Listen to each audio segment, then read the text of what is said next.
2015년에서 베이징에서 있었던 모란봉 악단 공연 당시 현송월이 든 가방은 700만 원 상당. 당시 가격으로 샤넬 가방이었습니다. 더 비싸요. 지금은 더 비싸요. 올랐죠. 그리고 2018년 평창 올림픽 예술단 파견 회담 당시 2,500만 원 상당의 에르메스 가방을 들게 됐습니다.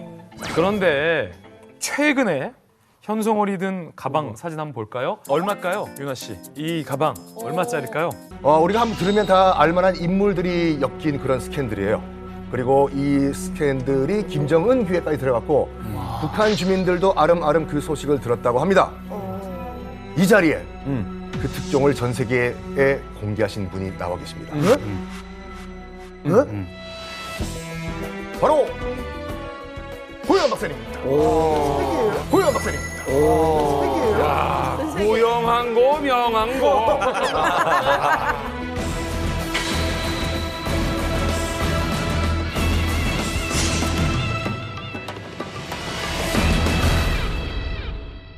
어떤 사람들은 그런 이야기를 하시는 분들이 계세요. 평양에도 있지 않은 사람들이 어떻게 고위층의 소식을 알까? 그런데 이렇습니다. 평양에서는 고위층들이 말을 함부로 못합니다. 왜냐하면 여기 책상 밑에 뭐가 돌아가는지 몰라.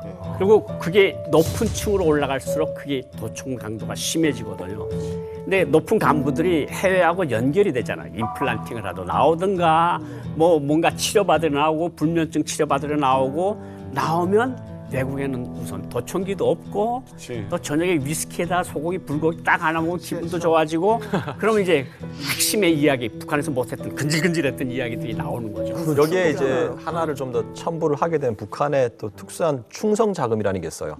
간부들이 당 중앙에 이제 얼마 정도 바쳐야 되는 그런 할당제가 있는데 사실은 충성 자금의 핵심은 부정부패로만 가능해요, 사실. 왜냐하면 그 많은 돈을 간부가 어떻게 모으겠어요? 그거는 이제 비리를 통해서 자기가 얻고 그걸 다시 위에 간부에게 올리고 당 중앙까지 가면은 결국은 그 비리의 핵심에는 우리 김정은이 있는 거예요. 이 소식은 뭐 제가 보건된 거의 한 90%가 맞는 것 같고 이게 왜 그러는가 하면요. 장관 월급이 7,000원 정도밖에 안 돼요. 총리 월급이 9,000원이래요. 국수 3그릇 값이면 총리 월급이 없어져요. 그러니까 너네들이 적당히 알아서 먹어라. 서로 사이좋게 먹는 시스템이 고착화되고 이것이 이제 부정부패가 이제 전국에 만연되는 그런 현상으로 연결되는 거죠. 이게 근데 이제 북한이라는 시스템 사회의 특성 중에 하나인데 우리나라는 이게 시스템이 있잖아요. 그래서 이 같은 사회적 비용이 발생할 필요가 없는 거예요. 그렇기 때문에 우리는 부정한 청탁의 목적을 갖고 돈을 건네면 뇌물죄라는 그 명확한 기준을 갖고 강력하게 처벌할 수 있는 건데 북한은 이 돌아가는 시스템 자체가 없기 때문에 그 시스템을 대체할 만한 이런 비용이 일종의 사회적 비용으로 소요가 되는 거죠. 그렇죠. 지금까지는 너도 먹고 나도 먹고 이게 우리나라인데 뭐 다 만연한 분위기였는데 그런데 최근에 김정은이 대노를 한 일이 있었습니다. 엄청나게 부정부패에 대해서 강조를 하면서 이러면 안 된다 라고 김정은이 엄청나게 붕괴한 일이 있거든요. 짭정은 씨가 한번 이거 감정이 에서도 연기로 갑니다. 그래 그날에 감정을 실어서 한번 읽어보고 왔어. 그래 그 최근 몇 년간에 행정 경제 규율이 점점 더 극심하게 문란해졌어. 그 결과 건달뱅이들이 무책임한 일본세로 국가 경제 사업을 다 말아먹고 있어. 이러한 무책임한 사업 태도와 사상 관점을 당 쪽으로 똑똑히 검토할 필요가 있다 이 말이야. 나는 당 중앙의 호소에 호흡을 맞출 줄 모르는 정치적 미숙아들, 지적 전능아들, 책무에 불성실한 자들을 절대로 용서할 수 없다. 읽어도 화가 치밀어 오르는다. 되게 강한 노조인데. 이게 실제 북한 김정은이 현지 지도 가서 김정은이 내각 총리 등 관료들을 모아두고 실제로 김정은이 후대게 승질내고 짜증내면서 질책한 내용을 북한 매체가 그대로 읽어준 내용이에요. 정식으로 매체에 나온 얘기라고요? 나온 얘기를 우리 짭정은이 정말로 메소드 연기를 담아 재현을 한 건데 대박이다. 김정은의 신문을 받을 정도면 어떻게 보면은 굉장히 측근이라는 소리인데 그렇죠. 혹시 제 측근 중에 이분이 아닐까 저는 개인적으로 생각합니다. 누구네? 누구네? 민여정이 아닐까. 내 동생. 여동생이. 이 정도는 돼야 이렇게 노하지 않을까. 그래서 네. 지금 종민 씨의 궁금함과 여러분의 궁금함 풀어드리기 위해서 고영한 박사님이 지목한 이 부정부패 온상의 주인공이 누군지 자, 제가 판넬로 준비했습니다. 여자네. 제가 판넬로 준비했습니다. 여자네. 여자네. 첫 번째 비리 스캔들의 주인공은 여성입니다. 힌트를 드리자면 김정은의 최측근이에요. 그쵸. 그리고 여성입니다. 나는 딱 머리 모양 보니까 알겠네. 최선희. 최선이 왜냐면 외국도 많이 다니고 해먹자고 맘먹으면 해볼 수 있죠. 약간 머리 모양도 최선희. 자 일단 사진부터 공개할게요. 유나 씨가 누군지 한번 맞춰. 저요? 그래. 우리 다 조용히 하자. 전직도 이만갑 가족이니까 사진을 공개. 사진을 공개. 누군지 아시겠어요? 사진이 바뀌질 않네. 옛날에 나왔을 때나. 그때 그 사진이에요. 개설감도 없네. 정말. 한성원. 정답입니다. 자, 역시. 바로 현송월. 이거 직책은 뭐 아시다시피 조선노동당 헌정선동부 부부장입니다. 이런 북한의 몇 안 되는 고위직 여성이 도대체 어떤 부정부패, 비리를 저질렀을까? 이게 궁금한 거잖아요. 그래서 죄명, 죄명을 공개하겠습니다. 이게 나온 죄명. 거예요, 지금? 예. 굉장히 많아요. 첫 번째, 좀 충격적인데 불법 청탁. 두 번째, 뇌물수수. 세 번째, 차명회사 운영. 근데 사실은 이게 대한민국에서도 이 세 가지가 별개의 죄가 아니거든요. 차명회사를 운영하면서 뇌물을 받고 그 뇌물을 받으면서 불법 청탁을 들어주는 이게 일종의 부정부패의 가장 큰 한 세트라고 볼 수 있거든요. 근데 이걸 김정은의 최측근인 현송월이 저질렀다라는 얘기라 전 사실은 이 인터뷰 보고 굉장히 눈과 귀를 의심했는데 이 정도면 이거 압수수색 받아야 돼요. 사전 구속영장 발부됩니다. 행 못 나가고. 예, 예, 예.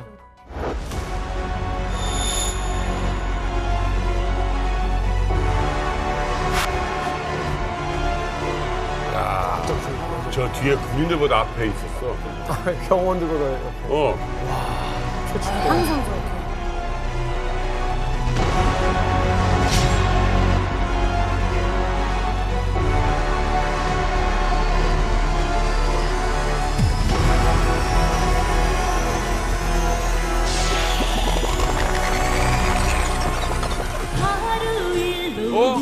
야, 옛날 가수대구나. 내 솜씨 정말로 본 게 같다나 라라라라라라라라라라라라라라 날 보고 춤 맞춰려래요.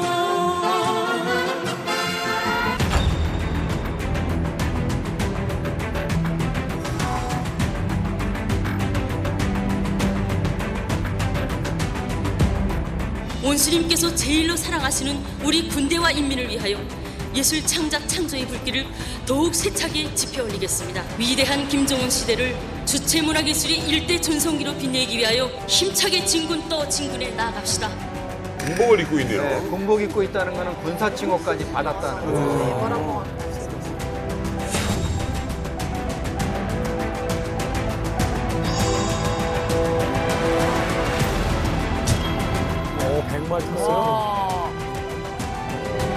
왜 소문이 났는가 하면 문화예술계의 마당발.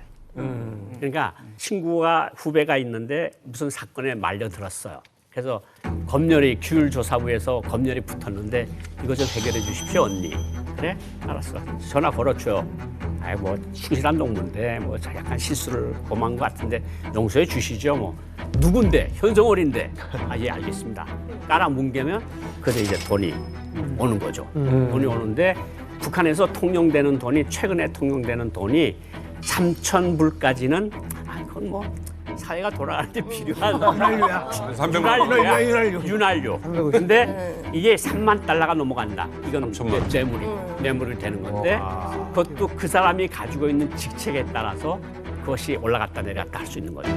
그래서 뭐 예술계에서 성공했다 하면은 정말 유명한 음악단에 들어가야 되거든요. 근데 그 음악단에 들어가기 위해서는 정말 뒤에서 거위급이 뒷배를 봐줘야 되고 정말 몇천 달러의 거액의 돈이 들어가야 되거든요. 근데 그때 당시 제가 있을 때는 현성월이가 음악단 단장이었어요. 그때 모란봉악단, 청봉악단이 유명했는데 거기에 이제 들어가기 위해서 또 이제 많은 그런 비리 그런 청탁 비리들이 생기고 이제 현성월이 챙긴 그런 돈들도 진짜 어마어마하게 많은 것 같아요.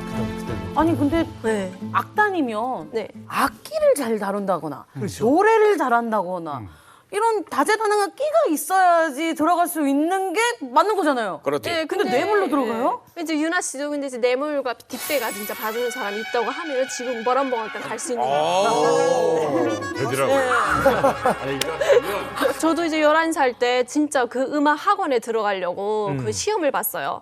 정말 내가 열심히 해서 음악 학원에 들어가야 되겠다 하니까 엄마가 저한테 야, 우리 집 쪽에는 예술계에 뒷배가 없으니까 너 그만둬라 하는 거예요. 근데 저 혼자 11살 때 내 힘으로 어떻게든 해보겠다고 시험을 보러 다녔는데 마지막에 저 혼자 떨어진 거예요. 친구들은 다 붙고.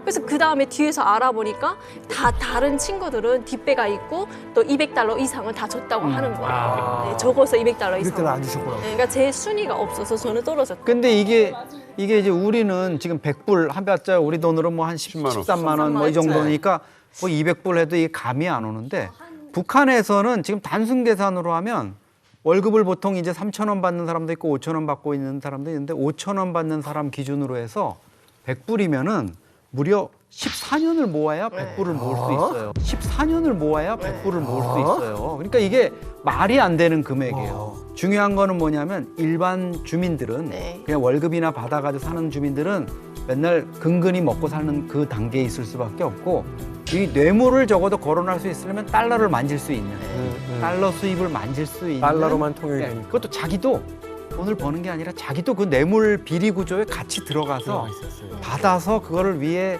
고이다 그러잖아요. 북한 말로 고인다 그러잖아요. 상납하는 그런 구조 속에 들어가 있는 거죠. 사실 한때 평양에서 이런 말이 있었다 그래요. 평양은 3명의 여자가 이끈다. 김여정, 이설주, 현성월.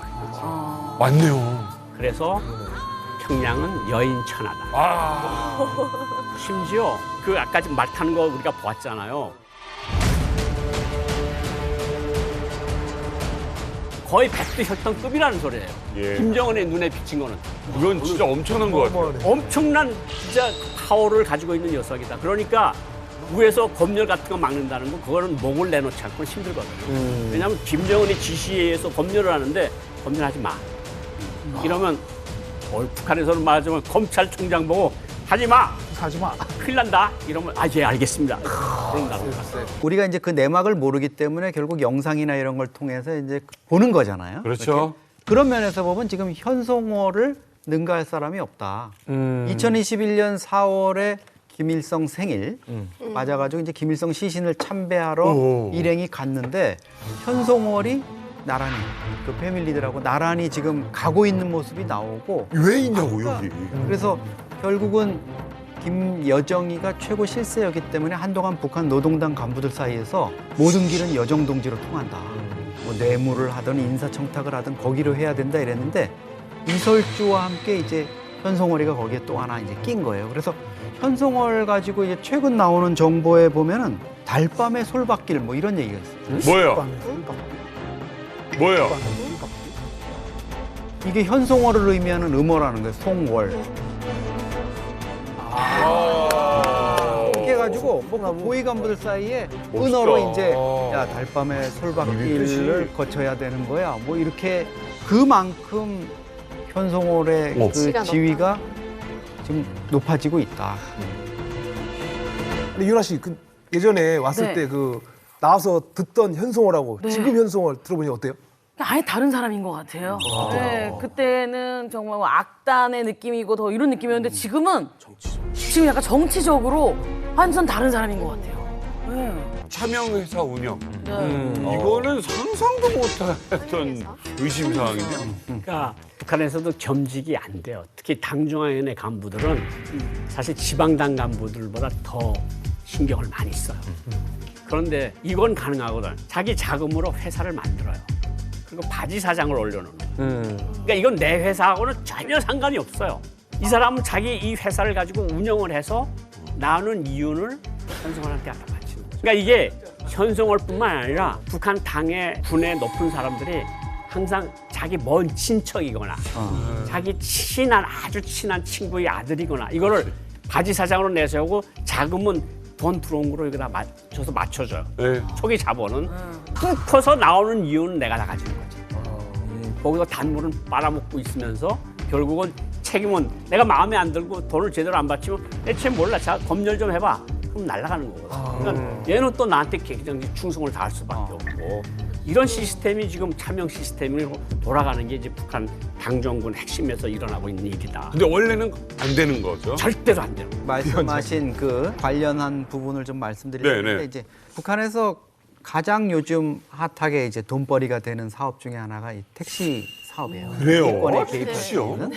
특히 이제 그 중에서 KKG 그룹이라고 KKG라는 브랜드를 단 택시 회사가 있어요. 영어 알파벳으로? 네, 약간 이제 그 붉은색 기운이 나는 중국산 차량을 갖다가 택시 영업을 하는데 사실 지금 북한 주민들 평양을 중심으로 해서 일상으로 이제 택시가 많이 지금 보급이 되고 있어요.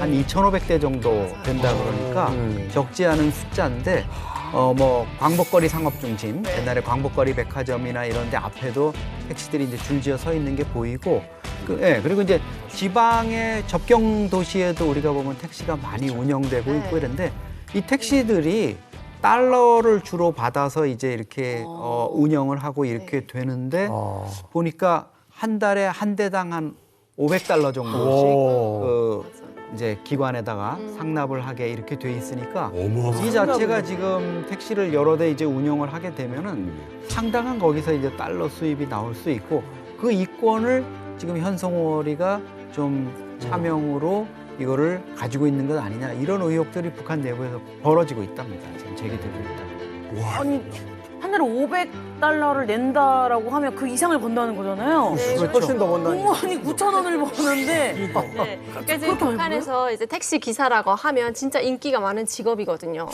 택시 기사들이 평양시뿐만 아니라 지방에서도 택시가 진짜 원활하게 활발하게 지금 운영이 되고 있는데 개인 택시들이 뭐 하루에 잘 벌어서 100달러 이상을 벌 때도 있어요. 잘 벌어서. 하루에? 네. 그래서 북한에서 평양에서 제가 있을 때는 진짜 결혼 대상으로 상대로 1순위, 2순위가 택시 기사, 운전기사였어요. 그 정도. 네. 그만큼 이제 하루에 돈을 많이 벌고 기본 요금이 타게 되면 2달러 이상이거든요. 와, 비싸다. 네.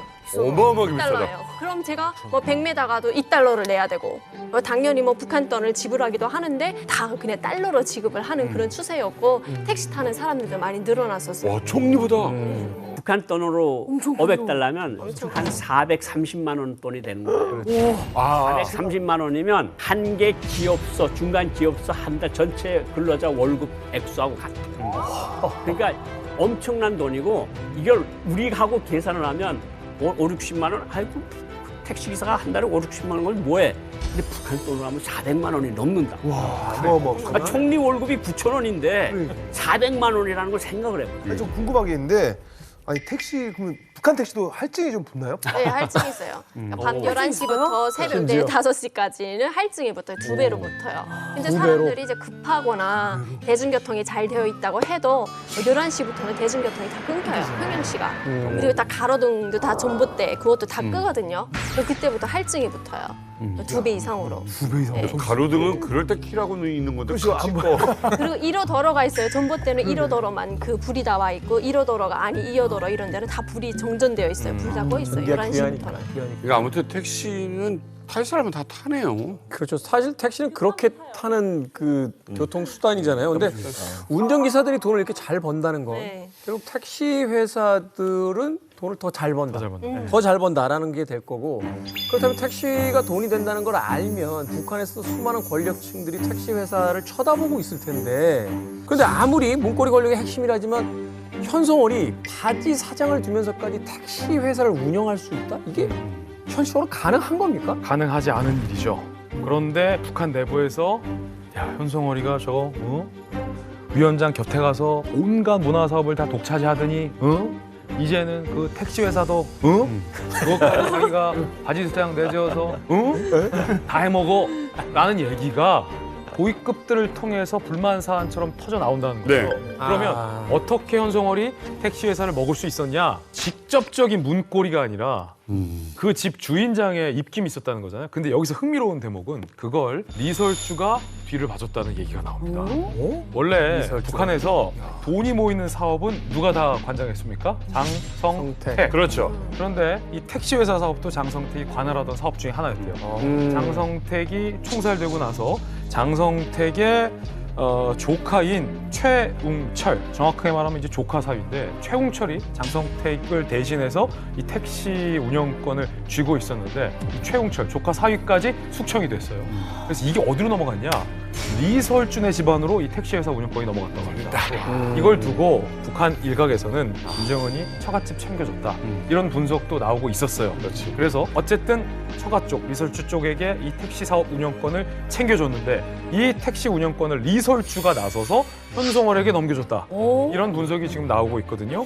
그래서 북한의 영부인 리설주라는 것은 어찌 보면 김정은 위원장도 함부로 못할 수 있는 처갓집인데 그 리설주가 넘겨준 택시 사업 불만이 있다고 하지만 현송월에게 직접 넘겨줬는데 거기에 아무리 높은 간부들이라도 직접적인 불만을 제기할 수가 아예 없는 분위기다.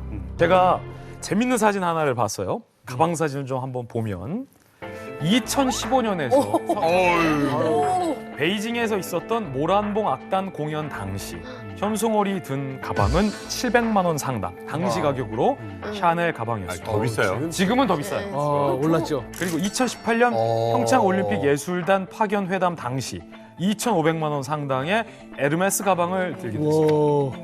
그런데 최근에 현송월이 든 가방 사진 한번 볼까요? 얼마일까요, 유나 씨? 이 가방 얼마짜리일까요? 제가 지금 봤을 때 2015년보다 점점 가방이 비싸지고 있거든요. 네네네. 2,500이었어요. 근데 이제 요 전에 그 에르땡 그것만 네. 해도 이제 그게 한 2천만 원 중반선이니까 그것보다 아마 더 비싸졌을 것 같아요.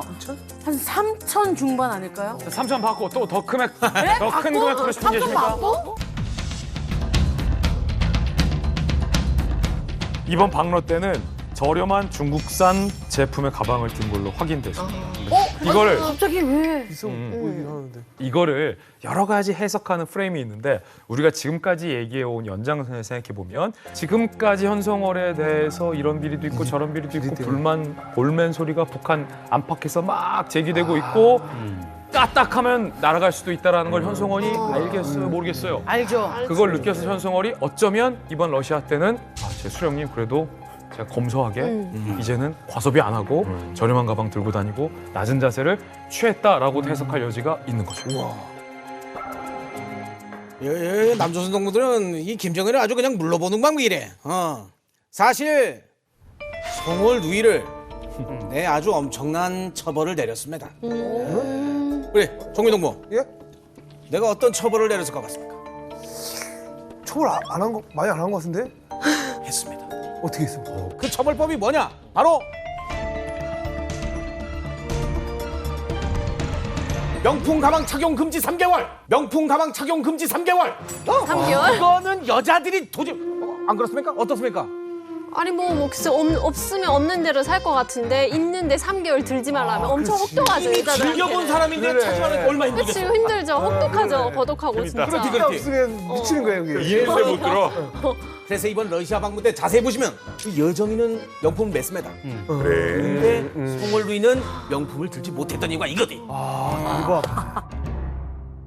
북한 김정은 주변에 있는 사람들은 상당히 눈치가 빠른 사람들이에요. 김덕흠 총리. 저희가 보면은요, 9월 6일 날에 북한에서 전술 핵 잠수함 진수식이 있어요. 네. 그때 앉은 사진 보시죠. 어머나. 그때 앉은 사진 보시죠. 양같이 교수도 저런 교수도. 그러니까. 야, 저 여름에 저러면 소품이 스킨 걸려요. 아이고야. 아니, 너무 다소곳하다. 너무 착해 보인다. 해도 바로 해라. 딱 지금 다소곳하게 앉았죠. 그리고 또 두 번째 사진은 기념 사진 보면은요. 거의 9월 8일 날 열린 정권 수립 75주년 기념 사진 보면은요. 거의 90도 폴더블 인사인데 김정은 눈에서 레이저 나오죠. 레이저 나와요. 네, 내가 지켜보고 있다. 이 인사가 그냥 김덕흠 총리의 인사가 아니라 다 봐라. 네, 봐라. 이 사람처럼 잘못하면은 이렇게 될 수도 있다. 라는 걸 보내는 메시지라고 저는 봅니다. 사진부터 공개하시죠. 사진, 누굴까요? 사진, 누굴까요?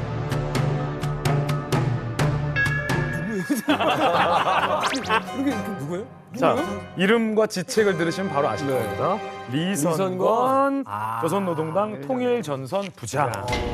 막말을 아주 찰지게 하기로 유명한. 혹시 우리나라 회장님이 냉면 먹으니까 그게 목구멍에 넘어갑니까? 라고 했던 그 사람? 맞습니다. 아, 진짜 건방지더라.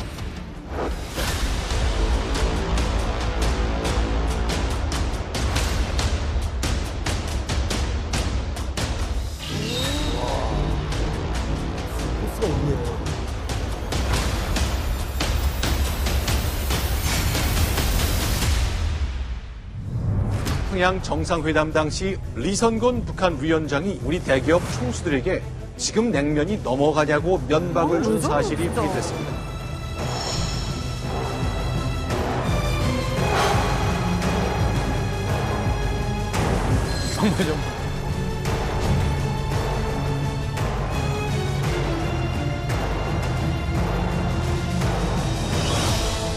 관념이 없으면 시계가 주인 닮아서 저렇게 또 있단 말이에요. 관념이 없으면 시계가 주인 닮아서 저렇게 또 있단 말이에요.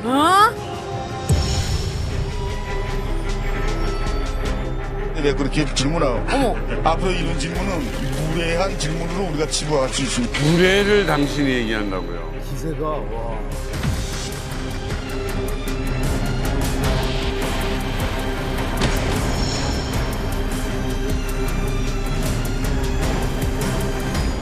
이 리선곤이 어떤 인물이냐면 일단은 정확한 생년월일을 우리가 알 수가 없어요. 그래가지고 대략 50대 후반에서 60대 초반 정도를 우리가 추정을 하고 있는데 남북 회담의 북측 대표로서 잔뼈가 굵은 인물입니다. 두 가지 케이스로 우리가 이게 거물급 인사라고 할 수 있는 게 첫 번째가 뭐냐면 우리가 개성공단이 자리 잡을 때 이른바 그 삼통이라고 하거든요. 통관, 통신, 통행을 이 사람이 다 어떻게 보면 그 세팅을 한 사람이에요. 외교관 경험이 전혀 없음에도 불구하고 2020년에 우리로 치면 외교부 장관이 됩니다. 이것도 파격이에요. 그리고 별다른 업적이 없었음에도 불구하고 몇 년 후에 통일전선부장이 되는데 통일전선부가 뭐냐면 조선노동당에서 그 대남 사업을 다 쥐락펴락하는 곳이거든요. 어떻게 보면 권력의 모든 정점이 한 군데에 모여 있기 때문에 길이가 없으면 오히려 그게 더 이상하지 않을까요, 여기요?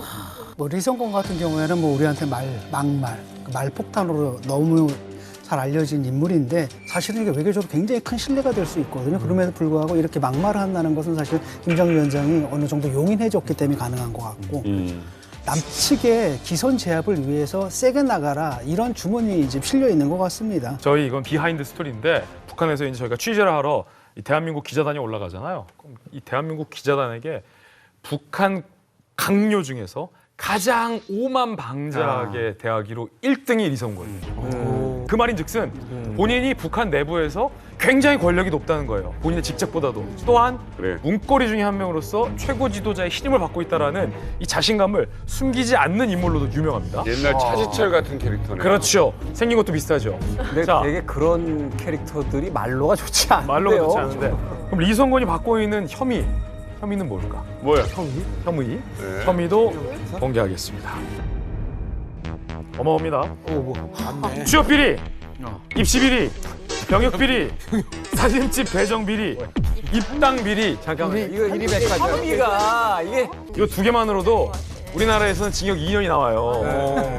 그런데 여기에다가 병역 비리가 나오잖아요. 그리고 정치 비리, 입당 비리에 살림집 배정, 이 부동산 비리거든요. 부동산 비리까지 나오면은 할 수 있는 이 경제 사범 가운데서의 어떤 이 권력형 비리와 꼼수를 다 지은 인물이다. 이렇게 볼 수 있어요. 그러니까 이게 보면요. 연결이 돼 있어요. 요 네 개는 한 세트예요. 학생 때 입시 비리, 그다음에 학생이 장성해서 청년 때 취업 비리, 그리고 군에 입대할 때 병역 비리, 그리고 최종 조선 노동당에 들어가느냐 마느냐 입당 비리는 한 세트인데 보세요. 원하는 학교에도 넣어줄 수 있고 군도 원하는 부대에 배정시켜줄 수 있고 원하는 직업소에 넣어줄 수 있고 입당까지 시켜줄 수 있는 인물이라면 이성건의 파워 너무했다. 아 근데 지금 보니까 정말 입시, 뭐 취업, 병역, 심지어 살림집에 끝에 그 병역과 입당 비리까지 이거 돈이면 다 되는 게 이게 사실이에요? 전부 가능합니다. 자랑스럽게 얘기하는 전부 가능합니다. 성주 지금 자랑스럽게 본인은 가능합니다. 코필이야. 네. 전부 가능합니다. 당연하지. 나 지금 우리한테 온 영업사원인 줄 알았어. 전부 가능합니다. 자랑스러워한다. 자랑스러워해. 친구들 말로 정말 다 쌉 가는? 네, 다 쌉 가능. 와. 사실 그러니까 이게 어떤 문제냐면 저는 이제 여기서 가장 이제 문제가 된 게 병력 비리예요. 저희 한국 남자들 걱정하는 게 군대잖아요. 18개월. 북한은 10년이에요. 근데 10년 동안 인생이 바뀌어요. 거기 가서 영양실조가 걸려서 죽을 수도 있어요. 제가 이제 북한에 그 돈주라고 하는 사람이 있는데 군대 나갈 쯤에 전화를 했죠. 전화해서 아들은 군대에 잘 배치됐냐 하니까 안 갔대요. 안 갔대요. 어떻게 한 거예요? 북한에서는 신체 검사할 때 의사가 있어요. 의사가 신체를 보고 나가지고 설명서 같은 걸 해주는데 거기다가 전염성 간염을 딱 써주잖아요. 그러면은 단체 생활을 할 수가 없어요. 그래가지고 이 아빠가 돈이 있으니까 자기 사업을 벌려놨잖아요. 아들은 뭐 첫째 아들은 어디 맡고 둘째 아들은 어디 맡고 지금 북한의 사업을 잘하고 있어요. 그래서 이 친구들한테 얼마가 들어가는지 아세요? 1인당 얼마? 진짜요? 네, 진짜. 네. 와, 얼마? 그래도 뇌물로? 네, 뇌물로. 굉장히 많이 들어갔을 것 같아. 군 면제? 네, 군 면제, 뇌물로. 만달러? 누구한테 주느냐인데 의사한테 줬어요. 비사. 500. 1억은 돼야 할 거요? 아니, 500불. 1억. 만달러? 500불. 얘는 자기 목숨을 내놓고 1,000만 원. 가져야 돼요. 그럼 1억 1인당 5,000불. 5천을 해가지고 5,000불. 네, 그래서 둘 10,000달러. 저희 이제 한국도 한 1,360만 원 정도 되죠. 현재 이제 환율로. 20대를 돈 주고 사는 거네요. 그러니까 10년을 그냥 사는 거죠. 네, 사실 저희가 지금 한국에 알려진 거는 군 면제 이렇게 받는 게 보통 한 900불 정도? 그 정도로 지금 한국에 알려졌거든요. 이 사람처럼 5,000불을 준 거는 의사가 만약 예를 들어서 걸렸을 때 자기가 1,000불을 먹더라도 4,000불을 입막음하는 거예요. 위에다가 네. 또. 그렇죠. 그러니까 이게 위로 자꾸 올라가는 거예요, 이렇게. 와, 그거는 돈 있으면 너도 나도 다 내잖아.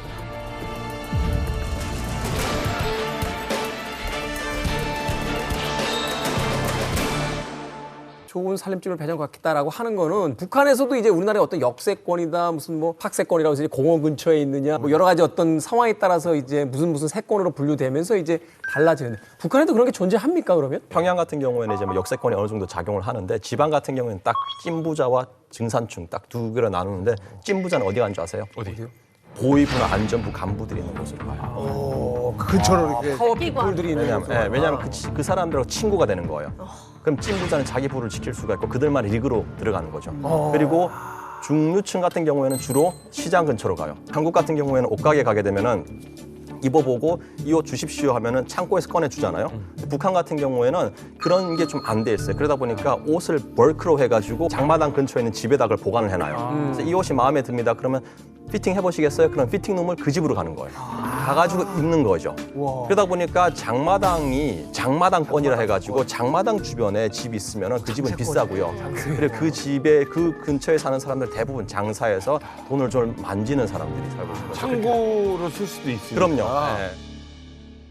유나 씨는 네. 그러면 집 볼 때 중요하게 생각하는 게 어떤 세권? 여러 가지가 있는데 장세권 봐야 되고요. 장이 근처에 있어야 돼요. 네, 장세권 있어야 되고 그리고 약간 좀 층세권이라고 연령대층 몇 살층이 좀 이렇게 함께 하는가. 지금은 제가 우리 아파트에서 제일 귀염둥이 그 부부로 활동을 하고 있기 때문에 무슨 뭐 7층에서 김치 부침개를 한다. 그러면 아유 너희 부부가 뭐 이런 거 먹겠니? 이렇게 따뜻한 거 해다 주시고 1층에서 뭐 이렇게 도토리묵을 쑤신다. 아유 이 젊은 부부가 도토리묵 맛있는 거 모아라 다 갖다 주시고 네, 약간 제일 막내 부부로 활동을 하고 있어가지고 네, 연령대층도 맞춰서 들어가야 되고요. 제일 귀염둥이 활동하고 있어요. 네. 아니 근데 이 현송월에 비하면 이성건은 조금 자잘한 거 먹는 것 같은데. 짜잘하죠. 그래서 아마 이걸 보시는 시청자분들도 아니 뭐 많은 돈이 되는 것 같긴 한데 리성건 좀 되는 사람이 살림집 배정 수수료 뭐 이런 것만 먹어? 여기서 끝이 아니죠. 굵직한 게 하나 남아 있습니다. 또 있습니까? 굵직한 게 하나 남아 있습니다. 또 있습니까? 그래서 죄명 중에 제가 중대 혐의는 가려놨습니다. 이거는 우리나라로 따지면 이제 특가법이 가중처벌이 됩니다. 특가법상 가중처벌. 어떤 거냐? 대남 사업 공금 횡령 혐의도 사실은 리선권을 둘러싸고 수군 지금 문제가 제기되고 있는데 이건 굉장히 클 수 있어요. 왜냐하면 이런 대남 사업 공금을 리선권이 횡령했다라는 의혹을 받을 수 있는 건 리선권이 갖고 있는 북한 내부의 어떤 포지션 때문인데 대남 정책을 총괄하는 대남 전문가로 리선권이 나름 북한에서 오랫동안 활동했기 때문인데요. 근데 고영훈 박사님, 이게 대남 사업에서 뭐 돈을 벌 게 있을까요? 이게 지금 다 김정은한테 결국 들어가는 돈이잖아요. 그러니까 이제 개성공단을 예를 들 수 있는데 예를 들어서 개성공단에 1년에 1억이 들어간다고 합시다. 1억 불. 네. 뚝 잘라서 70%는 39호실로 가요. 나머지 300억을 통일전선부하고 국가보위성이 나눠 가져요. 거기서 이제 식료품을 100리터를 샀다. 우유를 뭐 아니면 기름을. 그러면 이제 이중 장부가 만들어지는 거죠. 중국도 한 1리터에 100위안을 주고 샀는데 120위안을 주고 샀다고 계약을 맺는 거야. 1리터당 20위안이 남잖아요. 그러면 보위부든 통전부든 간에 위에서부터 또 통전부장, 부부장, 과장 이렇게 차례차례로 먹는 거예요. 평양에서 이선권 같은 사람이 버티고 있거든. 이 사람은 또 이걸 해주면서 뭐 얻어 들어오는 게 있어야 또 이 사업을 계속 밀어줄 거 아니에요. 한국하고 거래가 많고 한국하고 일이 많아질수록 이선권이 챙기는 돈이 많아진다. 한 300만 명이 되는 거로 지금 추산을 하고 있는데 많습니다. 모든 부모들이 자기 자식들이 들어가고 싶어하는 거고 모든 사람들이 들어가고 싶어하는 게 노동당원이에요, 사실은. 근데 노동당원에 들어가는데 노동당원에 들어갈 때 무슨 문제가 있는가 하면 약간 신원조사 비슷한 걸 해요. 네. 신원조사 비슷한 것을 하고 또 한 가지는 한 명이 보증을 해야 돼요. 입당 보증. 아하. 모든 사람 당원들을 할 때 저한테 입당 보증인이 있어요. 저는 입당 보증인은 자기 간부 문건에 계속 쫓아다닙니다. 그러니까 예를 들어서 제가 탈북을 하잖아요. 그럼 입당 보증인도 당연히 쫓겨나서 지방의 노동자로 쫓겨나갑니다. 그러니까 입당 보증을 함부로 설려고 하질 않아요. 그런데 내가 친척 중에 좀 멀긴 하지만 한 6천쯤에 뭐 탈북자가 있든가 아니면 뭐 경제범으로 교화소에 들어가 있든가 그런 사람을 아는데 내가 입당 보증을 서고 싶겠어요? 그렇잖아요. 혹시라도 문제가 10년, 20년 후에 이 사람이 어떻게 될지도 모르는 건데 그러려면은 이 사람은 또 당장은 먹고 사는 게 힘든 문제가 있으니까 그래서 돈이 오고는 거야. 그러니까 이 사람이 비록 이런 것이 있지만 당에 대한 충실성으로 놓고 보면 그 누구에게도 떨어지지 않는다. 매일 아침 초상화를 가서 닦고 동상을 가서 닦고 이런 것들을 계속해서 만들어내는 거죠. 위험의 어떤 크기에 따라 받는 돈이 다르다. 그러니까 지금까지 말한 이 중요하고 여러 사람이 내고 100년 동안 모아도 못 모을 이 월급의 최종 목적지 종착지가 리선권한테 간다고 하니까. 다른 비리들은 다 들어본 것 같아요. 뭐 입시 비리, 뭐 취업 비리. 근데 이건 정말 처음 듣는 얘기예요.